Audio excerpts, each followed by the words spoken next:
Bienvenidos a Cali Hoy Crónicas, el programa que descubre las historias urbanas de la sucursal del cielo.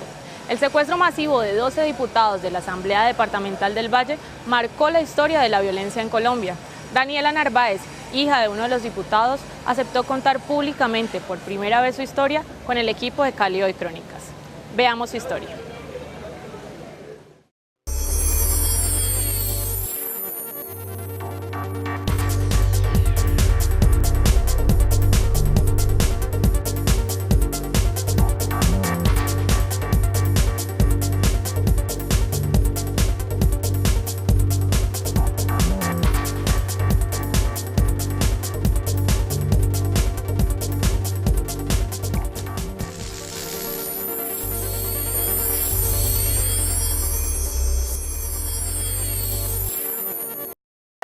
Y explosivos del batallón primero de infancia. Por favor, damas y caballeros, desalojen los edificios para así mismo desactivar las ropas.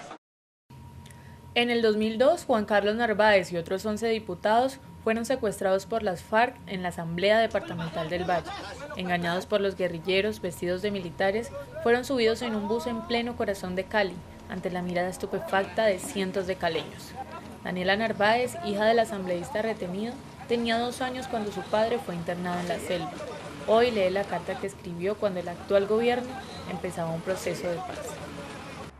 Todo comenzó un 11 de abril, cuando tenía tan solo 2 años y medio.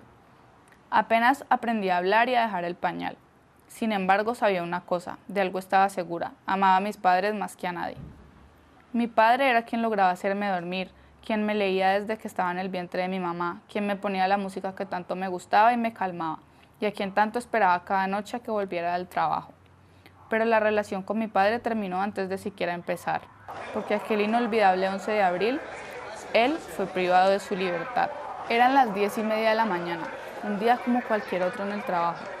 Nadie esperaba lo que estaba a punto de pasar, y pasó. Los evacuaron, a él y a sus compañeros. Amenaza de bomba, decían. Somos el ejército, no lo eran. Todo fue una trampa, un plan extremadamente elaborado y perfectamente ejecutado para privarlos de su libertad y arrebatarlos de sus familias. Fueron los guerrilleros de las FARC. Bueno, señores, nosotros somos las FARC. Señoras y señores, nos llevamos del centro de Cali. Cada mañana, durante 5 años, mi madre me despertaba para llamar a una emisora y así enviarle un mensaje a papá. Esto le dará fuerzas, decía. Nos levantábamos todos los días a las 5 de la mañana a mandarle mensajes. Juan Carlos oyó crecer a Daniela. No la vio como sus padres, pero la oyó crecer, la escuchaba crecer. Porque en las pruebas él siempre respondía como a las cosas que nosotros le decíamos. Entonces, digamos, pues él sabía que había nacido mi prima Ana María. Entonces, en las últimas pruebas, él saludos a Anita, que ya muy pronto la quiero conocer.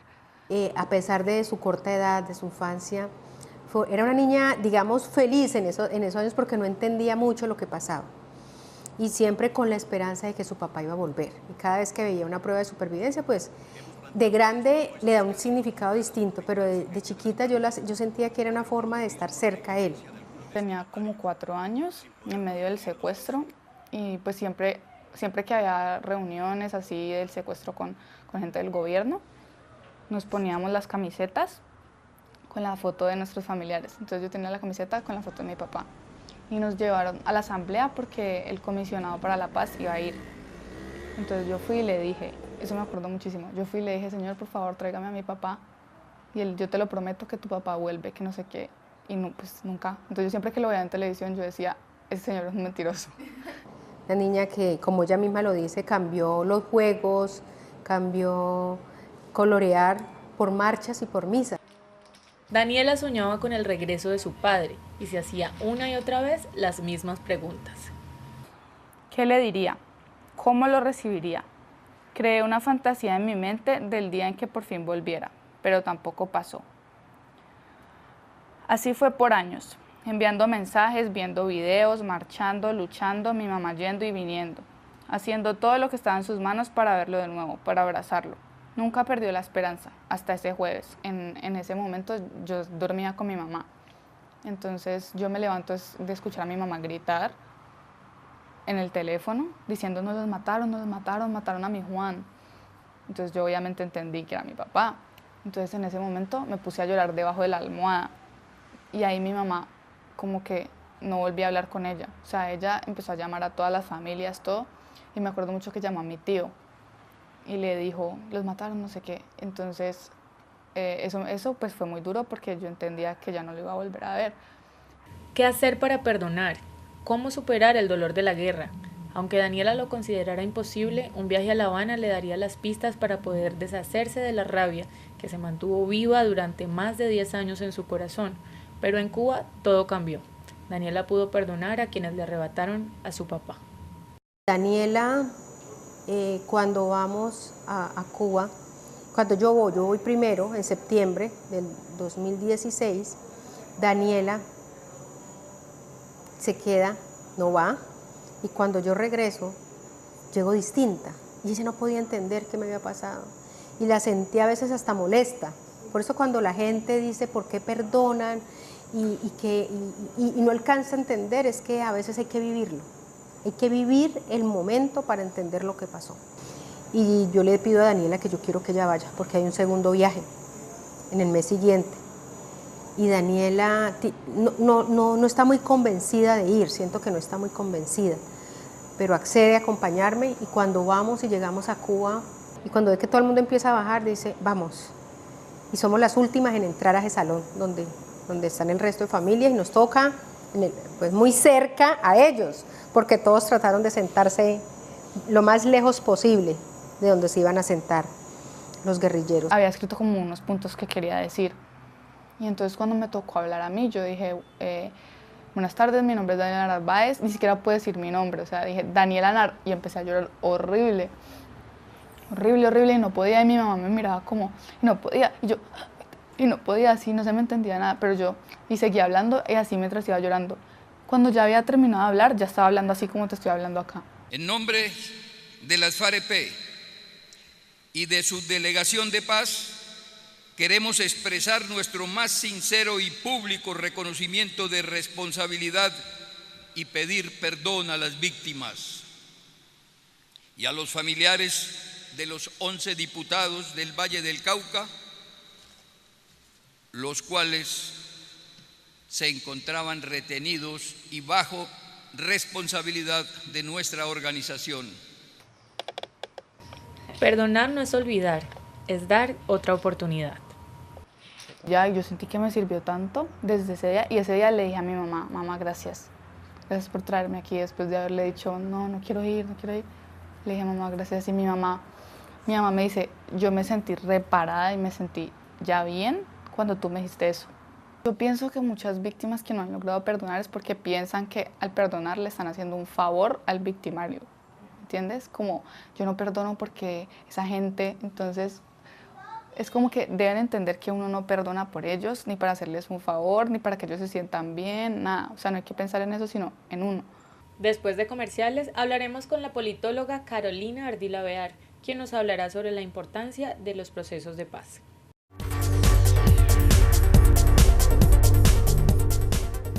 9 maestrías, 23 especializaciones, matrículas económicas y la mejor ubicación de la ciudad hacen de la Universidad Santiago de Cali la mejor opción para ser un profesional más competitivo. Informes: PBX 518-3000, extensiones 438 y 486. Inscríbete ya en posgradosusc.edu.co. La ruta más corta al éxito está en un posgrado de la Santiago, institución sujeta a inspección y vigilancia por el Ministerio de Educación Nacional. Sea más competitivo en el campo de las tecnologías de la información. Matricúlese en la maestría en informática de la Universidad Santiago de Cali. Informes: PBX 518-3000, extensiones 486 y 438. Inscripciones en posgrados.usc.edu.co. La ruta más corta al éxito está en un posgrado de la Santiago, institución sujeta a inspección y vigilancia por el Ministerio de Educación Nacional.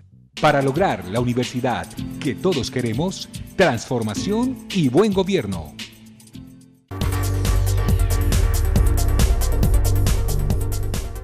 El posconflicto, como resultado del proceso de paz con las FARC, ha tenido un avance, digamos, en el sentido en el que por fin las víctimas pueden escuchar a los victimarios y estos les pueden contar qué fue lo que pasó con sus seres queridos. Muchos de ellos murieron o fueron secuestrados y no tenemos todavía esclarecimiento de cuáles fueron los hechos. Entonces, por un lado es el tema de la verdad, es el tema de por fin conocer qué sucedió durante el conflicto. Y por el otro lado es el tema de poderle ellos también expresar a sus victimarios lo que sienten y cómo sus vidas han cambiado como resultado de estas acciones. Y tiene un carácter sanador el por fin poderse despegar de todos estos sentimientos, poderlos expresar y poder seguir adelante. En muchos casos se dice que el posconflicto y el perdonar es para las FARC, pero realmente la víctima que perdona no perdona para que las FARC se sientan mejor, perdona para poderse sentir mejor él mismo, poder continuar con su vida y poder seguir desarrollándose como persona sin sentirse esclavizado por todos estos años de conflicto. El libro, que se llama La paz no se rinde, son crónicas y memorias del proceso de paz. Entonces, por un lado, hablamos con los dos lados del conflicto, o los dos lados de la negociación en este caso, y nos contaron cómo fue negociar todos estos puntos, pero además nos contaron por qué son importantes cada uno de los puntos dentro de la historia de Colombia, qué los llevó a pensar que estos 6 puntos son los fundamentales para poder llegar a la paz en Colombia. Y además pudimos hablar de ciertos momentos críticos en la historia de Colombia, no solamente con los miembros de la antigua guerrilla de las FARC o del gobierno, sino también con las víctimas. Fabiola Perdomo y Sebastián Arismendi nos cuentan cómo es ir a hablar por primera vez con estos victimarios, con estas personas que les arrebataron a sus seres queridos y poderles decir lo que sintieron. Y yo creo que Fabiola Perdomo hace una reflexión muy clara y muy hermosa, y es decir, en el momento en el que yo pude decirles a ellos mi verdad, pude empezar a sanar. Y yo creo que eso es algo que Colombia tiene que entender, porque el posconflicto no es para las personas que viven en las ciudades y no han sentido la guerra, y el posconflicto no es para las FARC, y el posconflicto no es para el gobierno, el posconflicto es para las víctimas. Esta no es solo mi historia, es la historia de muchos niños colombianos que tuvimos y tienen que crecer sin un padre, sin una madre o simplemente sin ninguno de los dos, a causa del conflicto en Colombia.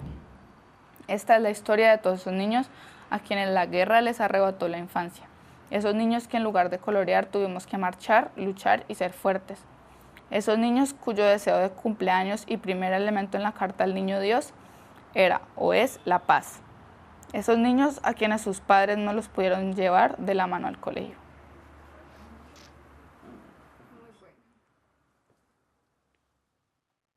Sección Panorama, con el patrocinio de Crecer en Familia. Pon tu fuerza en la unión familiar.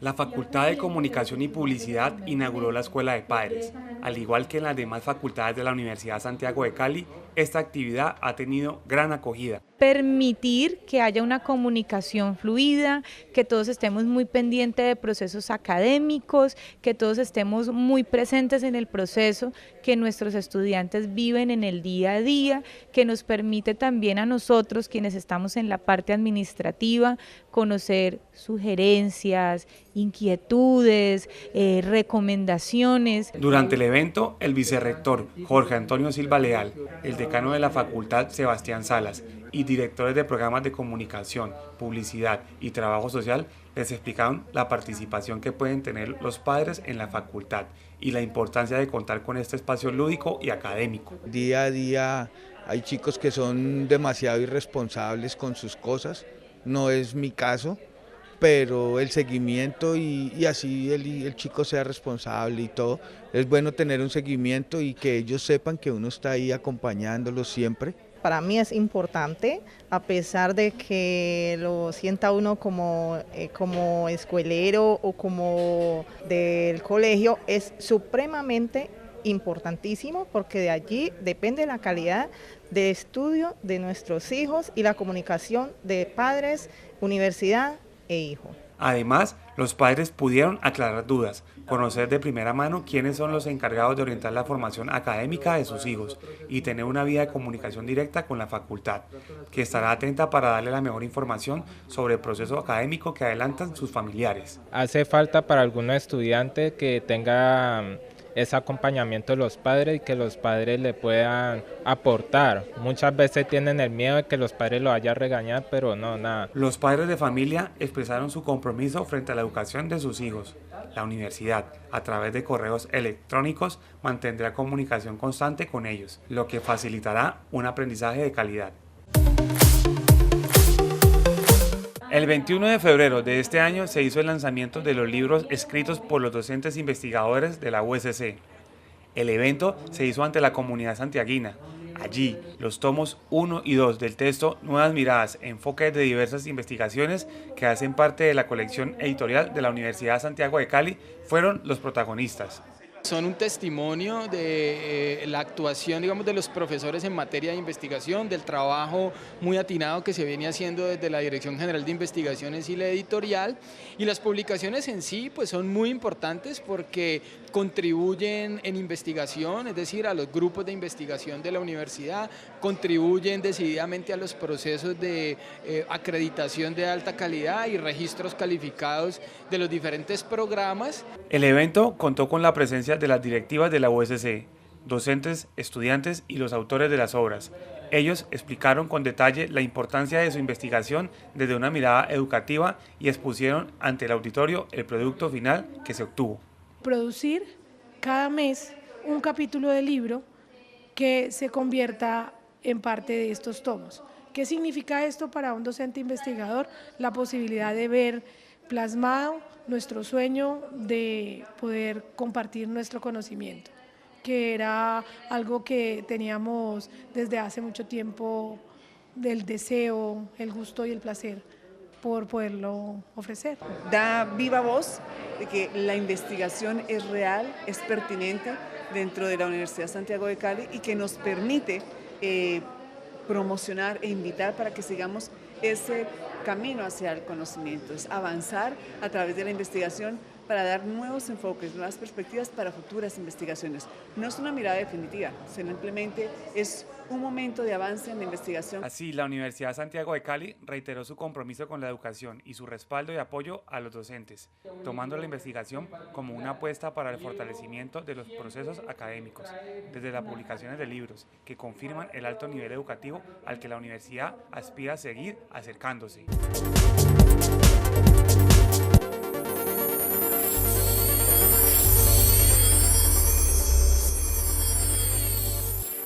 Continuamos en Cali Hoy Crónicas. Ahora contaremos la historia de José Melo, un peatón que ha visto cómo varios carros han debido frenar en seco para evitar atropellar a los peatones que transitan entre la avenida Segunda Norte y la calle Octava. Veamos la historia.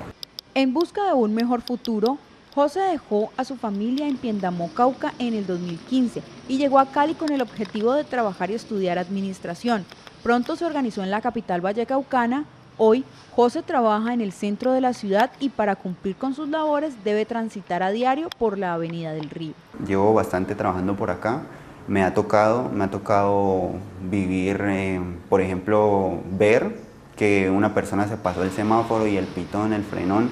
Entonces eso tú quedas de una como que, uy, qué peligro, ¿ya? Entonces, sí, me ha tocado eso. De igual forma, José también habló sobre el tráfico en esta zona de la ciudad y menciona una de las principales causas por las que se dan accidentes entre Bellas Artes y el Cambio.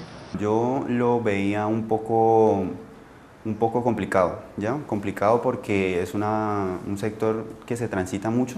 También me parece que pues los jóvenes nos distraemos mucho, entonces por esa parte también era complicado porque si no te pita el carro, adiós. Sin embargo, desde el pasado 7 de febrero la movilidad para José y los demás caleños que a diario recorren la avenida Segunda con calle Octava mejoró gracias a la instalación de un novedoso semáforo peatonal, con un dispositivo luminoso funcionando de manera coordinada con los semáforos que utilizan los conductores de los vehículos y durante las 24 horas del día. Ha mejorado mucho porque el semáforo de una u otra forma, así tú vayas distraído en tu teléfono o en cualquier otra cosa, ahí como que hay un plus que tú de una dices, uy, espérate, quédate aquí quieto, ¿ya? Entonces, por esa parte ha mejorado mucho y pues mejora también la accidentalidad. Asimismo, Daniela Muriel, quien trabaja a 5 cuadras de esa intersección, cuenta que se siente más segura y tranquila con el nuevo semáforo peatonal. Me parece una gran idea, ya que ese semáforo permite la inclusión de mucha gente, ya que el puente anteriormente no tenía la rampla. Entonces, personas en condición de discapacidad o alguna discapacidad física o mental no podía utilizar ese puente, o tenía que esperar que el tránsito llegara para ayudarlos a pasar. Ya no se escuchan frenadas en seco o el pito insistente al peatón. José y Daniela coinciden en que esta innovadora propuesta se debería desarrollar en otros lugares de la ciudad. Me parece que se deberían instalar donde haya más pues, este tipo de tráfico, en las universidades, qué sé yo, por la Santiago, por la estación de Pampalinda. También me parece adecuado que se instalara por Santa Librada, no sé si has visto esa, en los centros comerciales como Jardín Plaza y por el Confandi del Prado. Por el Confandi del Prado también me parece que sería adecuado. Por lo menos en los puntos como las universidades, donde tenemos gran variedad de estudiantes con diferentes discapacidades o están pegados en los aparatos electrónicos que hacen caso omiso a los semáforos. Y hay muchos accidentes por ese motivo. Al regresar de comerciales, el subsecretario de Movilidad, William Vallejo, explicará cómo funciona el nuevo sistema de semaforización peatonal.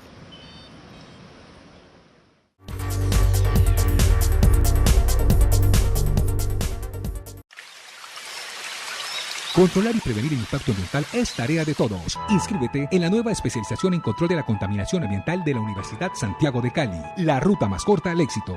Informes PBX 518-3000, extensiones 486 y 438. Inscripciones en posgrados.usc.edu.co. Institución sujeta a inspección y vigilancia por el Ministerio de Educación Nacional. La Universidad Santiago de Cali cuenta con la única maestría en Química Industrial de Colombia. Matricúlate y conviértete en un profesional más competitivo. Informes PBX 518-3000, extensiones 486 y 438. Inscripciones en posgrados.usc.edu.co. La ruta más corta al éxito está en un posgrado de la Universidad Santiago de Cali. Institución sujeta a inspección y vigilancia por el Ministerio de Educación Nacional.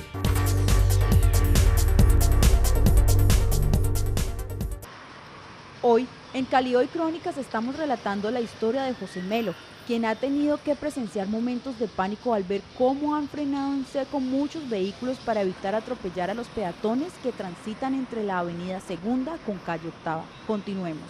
El subsecretario de Movilidad, William Vallejo, explicó cómo funciona este novedoso sistema. Los semáforos de piso básicamente son un complemento a los semáforos peatonales comunes o los estándar que se manejan en el mercado. Es una estrategia que nace o es una iniciativa que nace en los Países Bajos y se empezó a distribuir a lo largo y ancho de Europa, llegó a Sudamérica y Argentina fue el primer país que implementó los semáforos de piso y pues nosotros los tenemos ya ahorita aquí en Cali. ¿Qué son básicamente? Son unos dispositivos que funcionan de manera paralela con el semáforo peatonal, replicando las luces del semáforo pero en el piso. Están orientados básicamente para alertar a las personas que hoy en día por las condiciones que vivimos en el mundo moderno donde pues muchos de nosotros vivimos pendientes de los equipos móviles o por algún otro motivo estamos caminando distraídos en la vía, al llegar a la intersección pues está diseñado para que a un ángulo de visión específico la luz sea visible y alerte a la persona de que se está aproximando a una intersección y el estado de la luz en el momento en que se está acercando, ya sea verde o sea roja, y pueda tomar los correctivos necesarios en su desplazamiento. Por su parte, el subsecretario de Movilidad, William Vallejo, resaltó que este proyecto se realizó gracias a la colaboración de la empresa privada.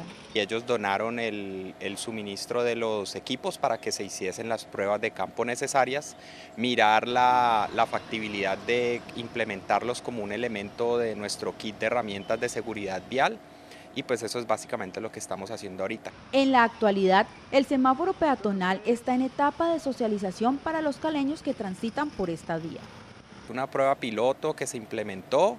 En este momento pues no estamos todavía efectuando los estudios como para evaluar la medida, Cuando uno implementa nuevos dispositivos de tráfico, pues lo ideal es dar un tiempo prudencial para que la ciudadanía los conozca. Está ubicado en el semáforo de Bellas Artes, en la segunda norte con octava.